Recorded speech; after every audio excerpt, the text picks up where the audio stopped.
এখন আপনাদেরকে একটা ভিডিও দেখাবো যে সমাজ ব্যবস্থা কোথায় চলে গেছে। এই মেয়ে, কি নাম তোমার? নাম বলো। হ্যাঁ, হীরামণি। কোন ক্লাসে পড়ো? আচ্ছা, তুমি কাকে ভালোবাসো? হ্যাঁ, কি নাম? এই মিনাজুল কোনটা? এই দেখো নায়ক। এই টাকা, এদিক টাকা টাকা টাকা। তুই কি করিস? ওয়েল্ডিং এর কাজ করিস। আর তুমি পড়ো কোন ক্লাসে? বেনাপোল মাধ্যমিক বিদ্যালয়ে, তাই না? ক্লাস 6-এ। এই তুমি তুমি হ্যাঁ, এই মাথা ইয়ে করো। তোমার বয়স এত হয়নি। কি নাম তোমার? তুমি ক্লাস 6-এ পড়ো? 7-এ? তো তোমার সম্পর্ক এই ছেলের সাথে। ও ক্লাস 7-এ পড়ে। এই দেখেন ব্যাগ বক্সা, বাসা বাড়ি থেকে এই যে স্বর্ণালঙ্কার সবকিছু নিয়ে, টাকা পয়সা নিয়ে। হ্যাঁ, তারা হচ্ছে টাকা পয়সা স্বর্ণালঙ্কার সব নিয়ে বাড়িতে বেতনা এক্সপ্রেসে তারা চলে যাচ্ছিল।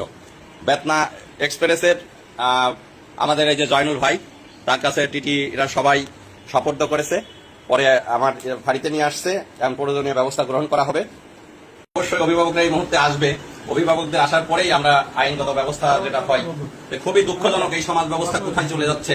সন্তান আমারও আছে, আপনারও আছে। সন্তানদের প্রতি আসলে অভিভাবকদের খেয়াল রাখার পরেও সম্ভব হয়ে ওঠে না সবার।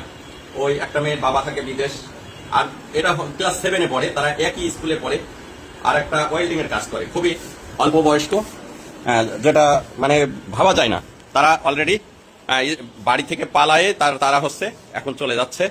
কোথায় যাওয়ার উদ্দেশ্য ছিল? কোথায়? এই খুলনা। কোথায় খুলনায় যায়? কি উদ্দেশ্য ছিল বল দিনি?